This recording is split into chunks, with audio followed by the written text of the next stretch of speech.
Bienvenidos a la Escuela Dominical Ven, Sígueme.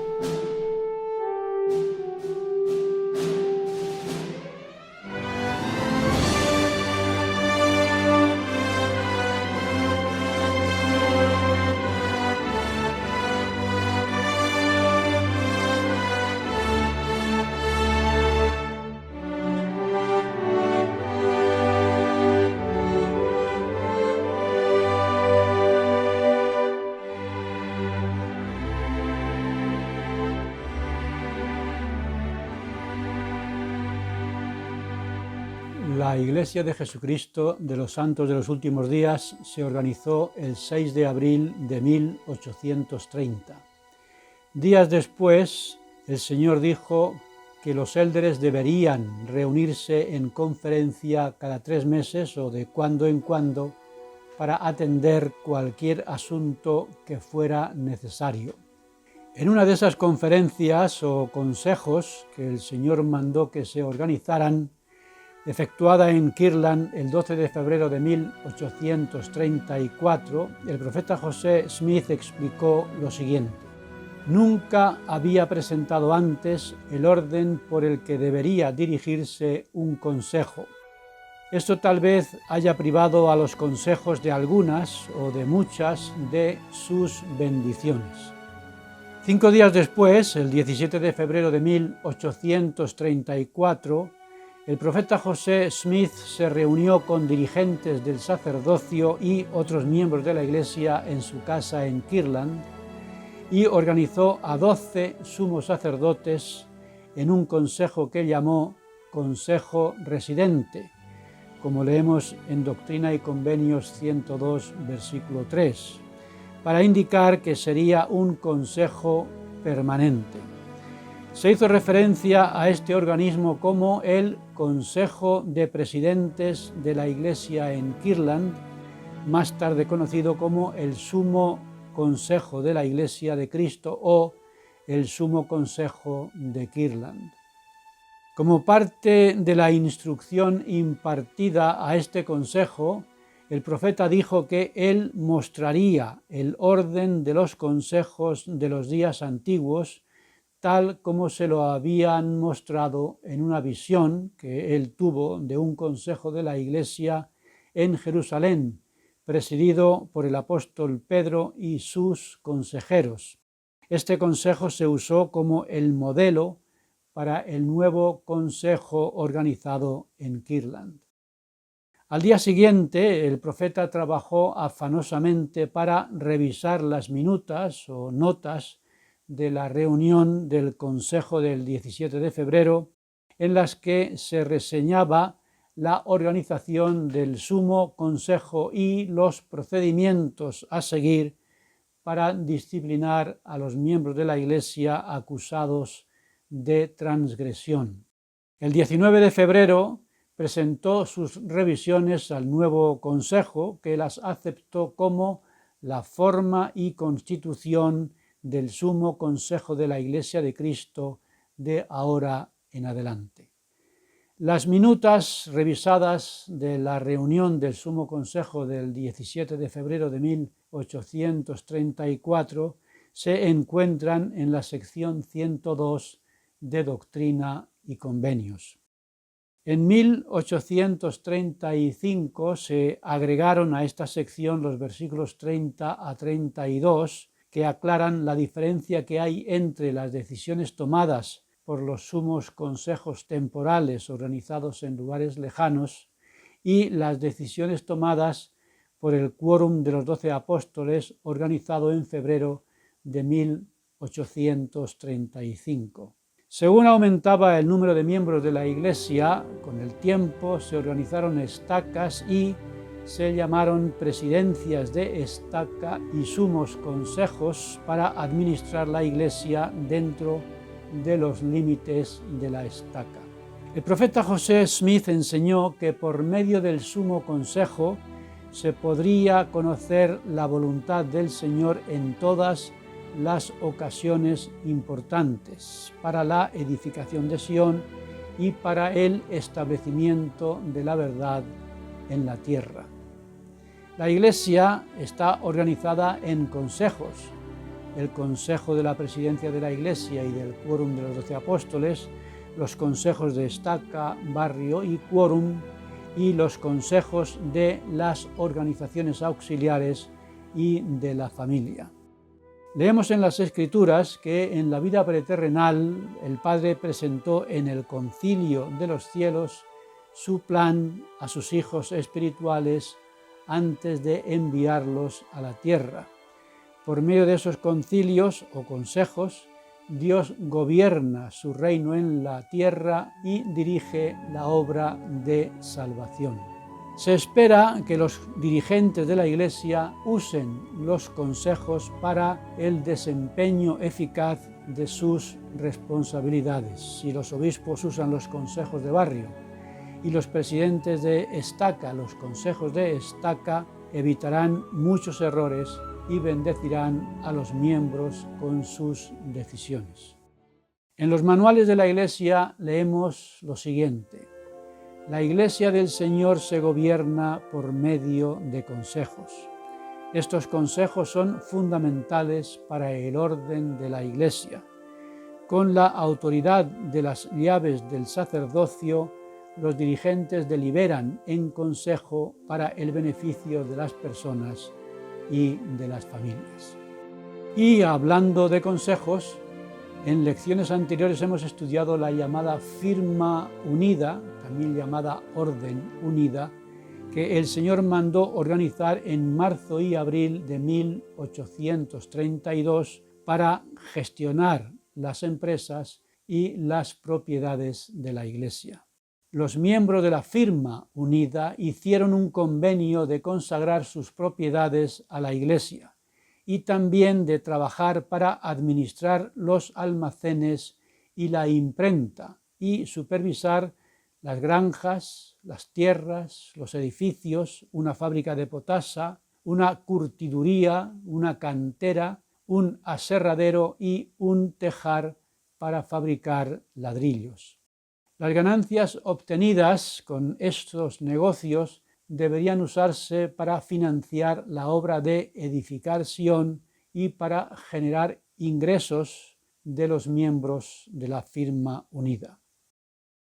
Pero en abril de 1834, la firma unida estaba teniendo graves problemas financieros. Debido a la violencia provocada por los colonos de Missouri en 1833, la imprenta de William W. Phelps en el condado de Jackson había quedado destruida y la tienda de Sidney Gilbert se vio obligada a cerrar.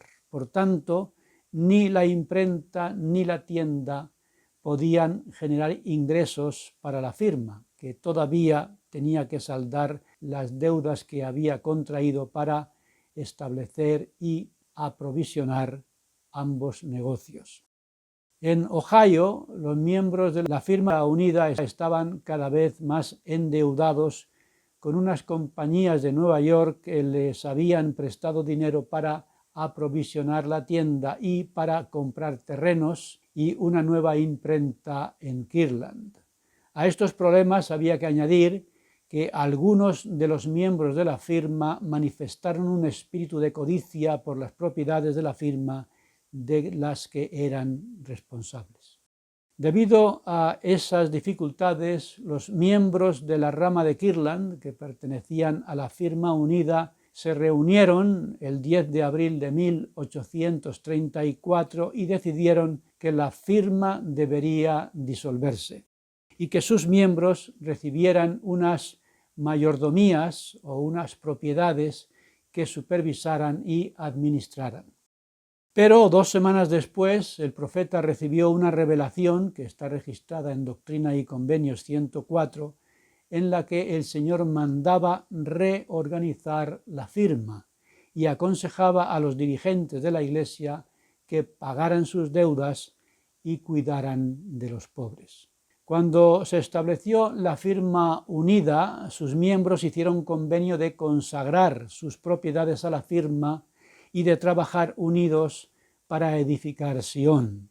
Y esta sección 104 empieza con estas palabras del Señor. Os doy un consejo y un mandamiento sobre los bienes de la orden que mandé organizar y establecer para que fuera una orden unida, una orden sempiterna para el beneficio de mi Iglesia y para la salvación de los hombres hasta que yo venga. Y les prometió que si eran fieles los bendeciría abundantemente. Pero el Señor amonestó a algunos miembros de la firma unida por haber quebrantado el convenio con avaricia y con palabras fingidas. Y mandó que se organizaran y asignaran a cada uno una mayordomía de la que fueran responsables. Un mayordomo es alguien que administra la propiedad o los asuntos de otra persona. Como el Señor creó la tierra y todo lo que hay en ella, todas las cosas le pertenecen a Él, la tierra, sus recursos y sus hijos que moran en ella. Dado que todas las cosas pertenecen al Señor, como digo, nosotros somos sus mayordomos. Y basándose en este principio, el Señor mandó que los miembros de la firma unida recibieran una mayordomía individual de entre las propiedades que administraba la firma unida. De ese modo, el Señor hizo a los miembros de la firma responsables de la administración y del uso de los recursos que Él les confiaba. De la misma forma, el Señor nos hará responsables a nosotros de cómo utilizamos los recursos de la tierra y de cómo cumplimos lo que Él nos mande.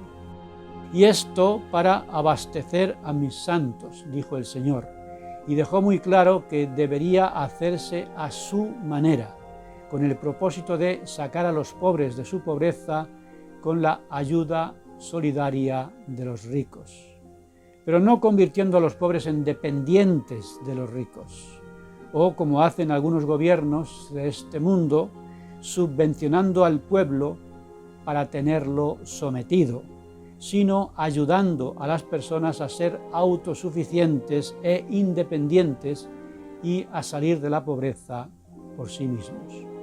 La manera del Señor es, por tanto, la ley de consagración, los principios de mayordomía y la responsabilidad individual, que es la ley del Señor para su Iglesia. De esa manera, cuando consagramos a Dios nuestro tiempo, nuestros talentos y nuestros bienes materiales, estamos cumpliendo la sagrada responsabilidad o mayordomía de cuidarnos los unos a los otros y cuidar especialmente a los pobres y necesitados a la manera del Señor, como he comentado. Hablando del cuidado de los pobres, el clérigo anglicano Thomas Malthus creía que los seres humanos siempre se reproducirían más rápidamente de lo que la tierra sería capaz de alimentarlos. Sobre esta creencia del malthusianismo se han estado haciendo todo tipo de esfuerzos para reducir la población mundial, pensando que era la forma de hacer que la vida en la tierra fuera sostenible. Y se pensó que el problema eran las cifras crecientes del tercer mundo. Por tanto, los países ricos empezaron a dedicar grandes sumas de dinero a reducir las tasas de nacimiento de las naciones pobres. La gente rica ha estado imponiendo el control del crecimiento demográfico sobre los pobres durante décadas, dándonos a entender que esa era su manera de cuidar de los pobres. Parece que al Señor no le gusta este planteamiento del problema, ni tampoco la solución que se ha propuesto. En la revelación registrada en esta sección 104 leemos lo siguiente: la tierra está llena y hay suficiente y de sobra. Sí, yo preparé todas las cosas y he concedido a los hijos de los hombres que sean sus propios agentes. De manera que si alguno toma de la abundancia que he creado y no reparte su porción entre los pobres y los necesitados, conforme a la ley de mi evangelio, en el infierno alzará los ojos con los malvados, estando en tormento, haciendo alusión a la parábola de Lázaro y el hombre rico. El problema no es que los recursos de la tierra sean limitados, sino la falta de disposición de muchos ricos para compartir la abundancia de la tierra con los pobres y con los necesitados, como leemos en la citada parábola de Lázaro y el hombre rico, en la que el rico hacía banquetes diarios y el pobre tenía que conformarse con las migajas de esos banquetes, una descripción fidedigna de lo que pasa en este miserable mundo. En la ley de la Iglesia, el Señor mandó a los santos acordarse de los pobres y consagrar de sus bienes para su sostén. Si los ricos dedicaran esas grandes sumas de dinero a ayudar a subir las tasas de producción de los países pobres, en lugar de reducir sus tasas de reproducción, seguro que las cosas cambiarían bastante. Pero si los ricos quieren ser cada vez más ricos a costa de que los pobres sean cada vez más pobres, el problema no se puede solucionar reduciendo el número de los hijos de las familias, porque estas políticas de reducción de los nacimientos están produciendo un descenso brusco e inesperado de la tasa de natalidad, que está poniendo en peligro el llamado nivel de reemplazo o fecundidad de reemplazo generacional, de manera que la bajada de la población haga más difícil aún salir del subdesarrollo, que es el efecto contrario del esperado. La manera del Señor es muy diferente. El Señor llamó Sión a su pueblo porque eran uno en corazón y voluntad y vivían en rectitud y no había pobres entre ellos. Estamos inmersos en una sociedad en la que el deseo desmedido de poseer cosas es cada vez mayor y quizá tengamos que evaluarnos y recordar que nosotros, los miembros de la Iglesia, no debemos participar de la codicia que nos rodea y que debemos reducir nuestras necesidades. Recuerdo que mi suegra nos decía a mi esposa y a mí cuando estábamos recién casados que no es más rico el que más tiene, sino el que menos necesita. Por tanto, cuando alguien nos ofrezca préstamos para comprar cosas que no sean necesarias, nuestra respuesta debería ser: no, gracias, tengo suficiente para mis necesidades.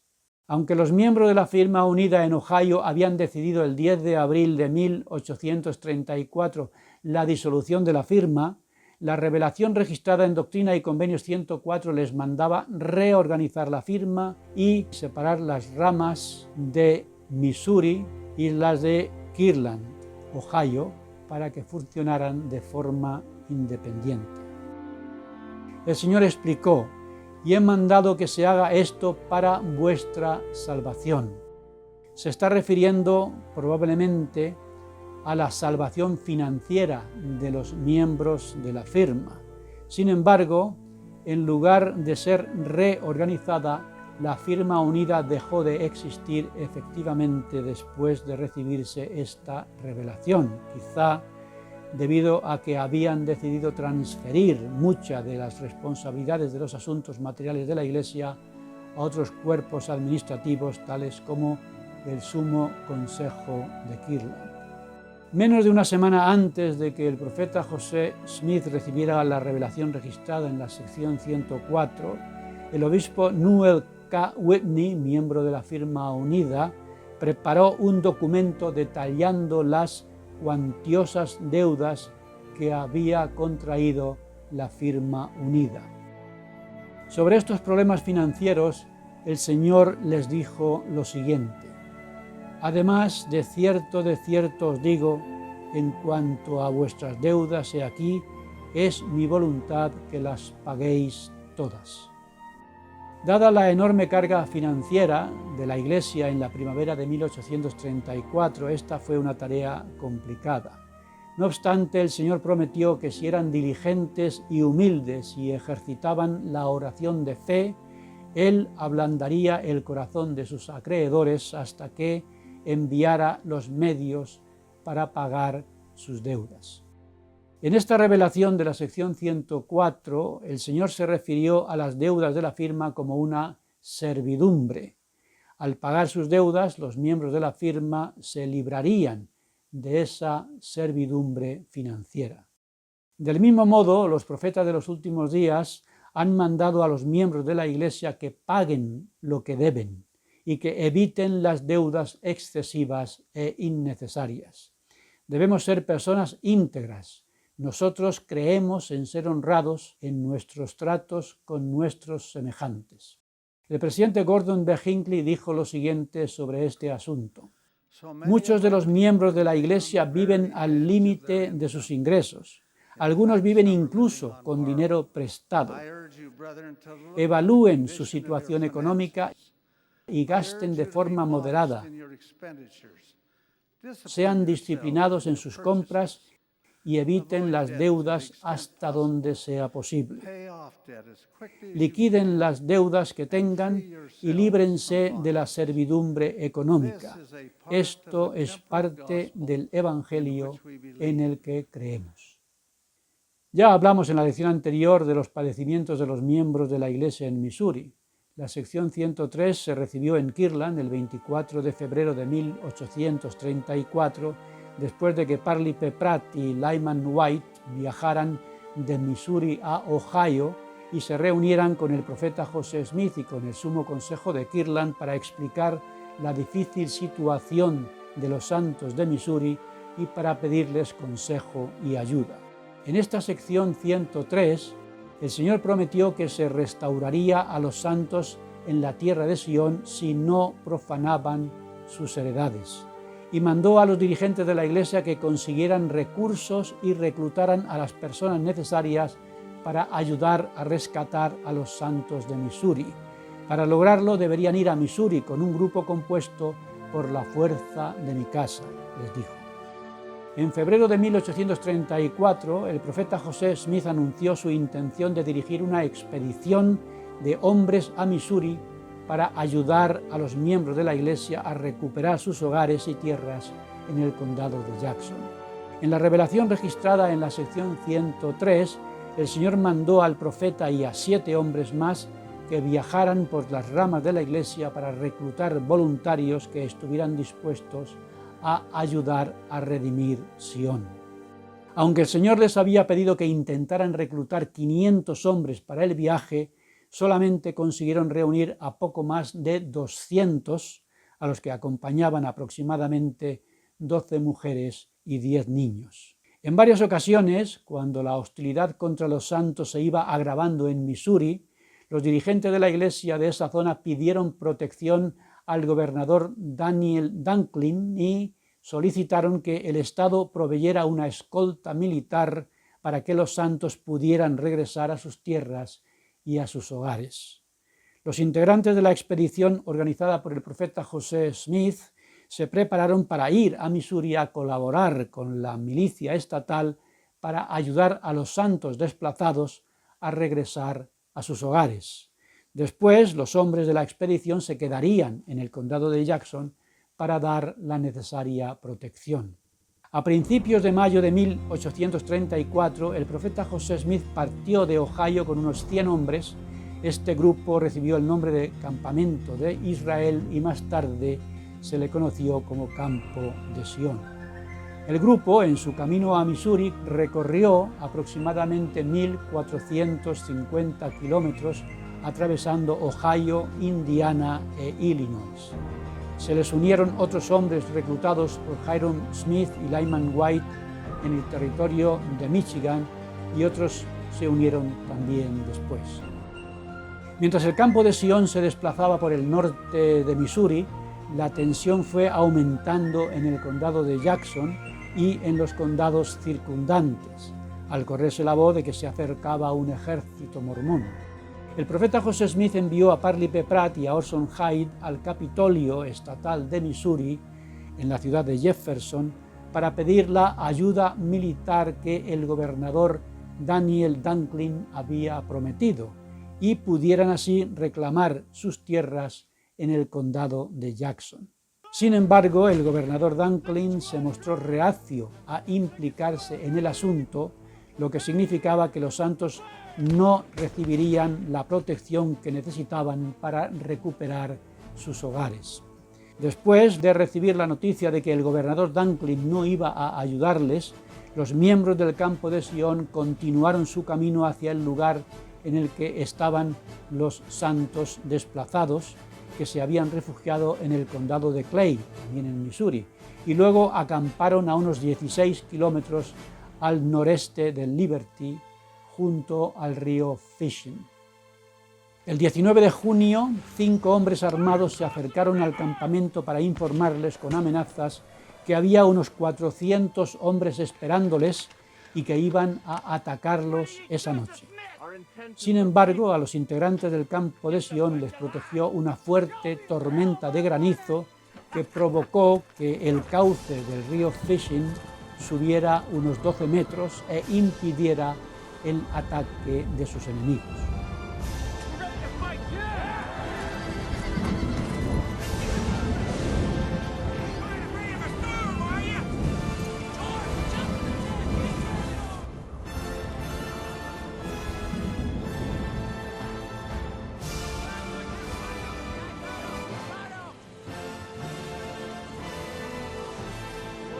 Para intentar calmar a los ciudadanos de Missouri, el profeta José Smith y otros integrantes del campamento firmaron una declaración el 21 de junio de 1834 en la que indicaban que su única intención era encontrar una vía pacífica para que los santos pudieran regresar al condado de Jackson. Al día siguiente, el 22 de junio de 1834, el profeta celebró un consejo para debatir lo que debía hacer el campamento.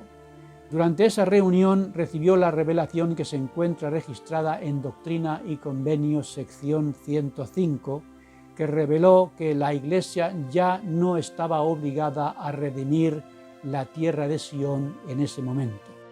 Cuando los integrantes del campamento supieron que no tendrían que luchar, algunos lo aceptaron como la voluntad del Señor, pero a otros no les gustó la decisión y se opusieron a ella, llegando incluso a apostatar de la Iglesia.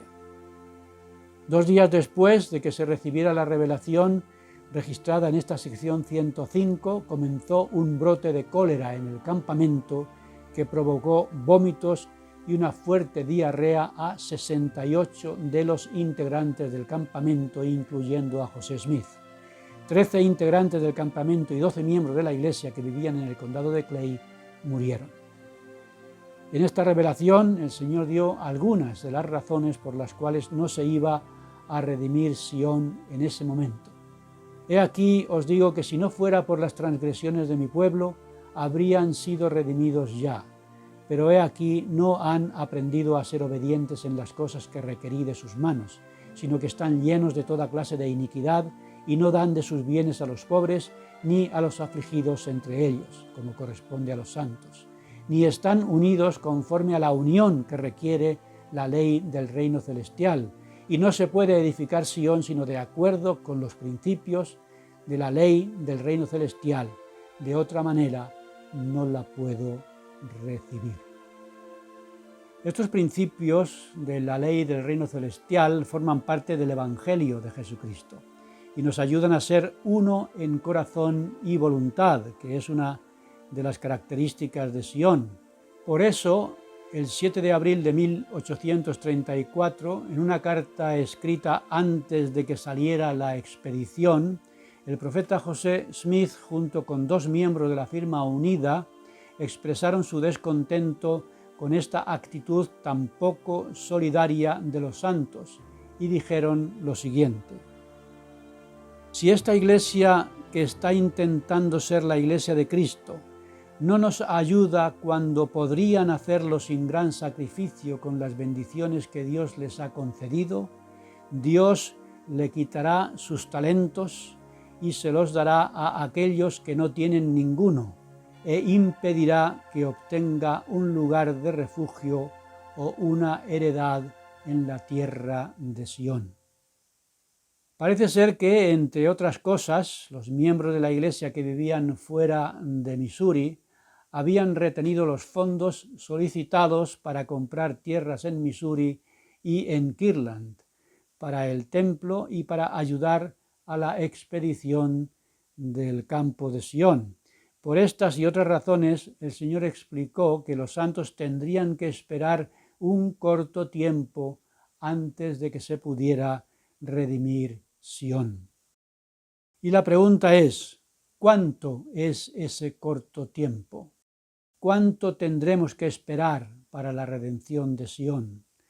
Por lo que leemos en las revelaciones, todo depende de nosotros, porque, como hemos aprendido, Sión somos nosotros.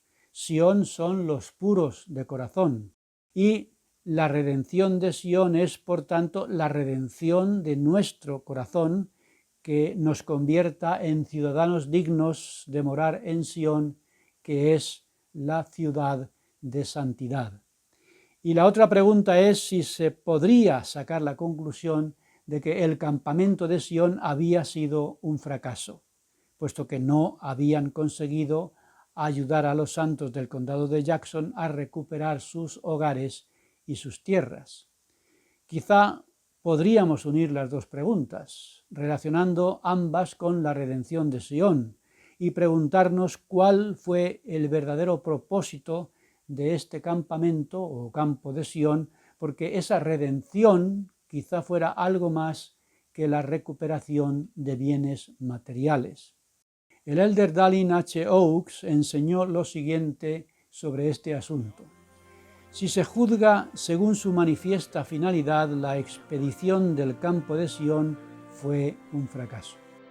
No obstante, la mayoría de los hombres que dirigirían la Iglesia durante el medio siglo siguiente, incluso los que dirigieron a los santos a través de los llanos para colonizar las montañas del oeste, en aquella marcha del campo de Sión llegaron a conocer al profeta José y recibieron su capacitación preparatoria para sus futuras responsabilidades. El elder Orson F. Whitney dijo del campo de Sión lo siguiente: la redención de Sión es mucho más que la compra o la recuperación de tierras, la edificación de ciudades e incluso la fundación de naciones. La redención de Sión es la conquista del corazón, la sumisión del alma, la santificación de la carne, la purificación y el ennoblecimiento de las pasiones. En febrero de 1835, cuando el profeta José Smith organizó el Quórum de los 12 Apóstoles y el Quórum de los 70, 8 miembros del Quórum de los 12 Apóstoles y todos los miembros de los 70 habían servido en el campo de Sión. Según comentó Joseph Young, uno de los primeros miembros de los 70, el profeta explicó lo siguiente a un grupo de esos hombres. El Señor no quería que pelearan. Él no podía organizar su reino con 12 hombres que abrieran las puertas del Evangelio a las naciones de la tierra y con otros 70 que estuvieran bajo la dirección de estos y siguieran sus pasos, a menos que los sacara de un grupo de hombres que hubieran ofrecido su vida y hubieran hecho un sacrificio tan grande como el de Abraham. El presidente Brigham Young y muchos otros hombres que llegarían a ser dirigentes de la Iglesia recibieron capacitación y vivieron experiencias muy valiosas junto al profeta José Smith durante la marcha del campo de Sión. El presidente Wilford Woodruff dijo lo siguiente: yo estuve en el campo de Sión junto al profeta de Dios y presencié los tratos de Dios con él. Vi que tenía el poder de Dios, vi que era un profeta. Cuando escogieron a los integrantes del campo de Sión, muchos de nosotros jamás nos habíamos visto la cara. Éramos extraños los unos para los otros y algunos no habían visto nunca al profeta. Nuestros logros fueron grandes, aunque hubo apóstatas e incrédulos que muchas veces nos preguntaron: ¿y qué consiguieron?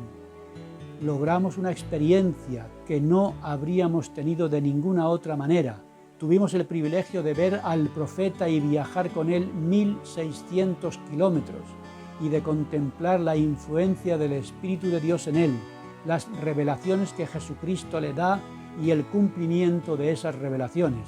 La experiencia que obtuvimos al viajar con el campo de Sión fue de más valor que el oro.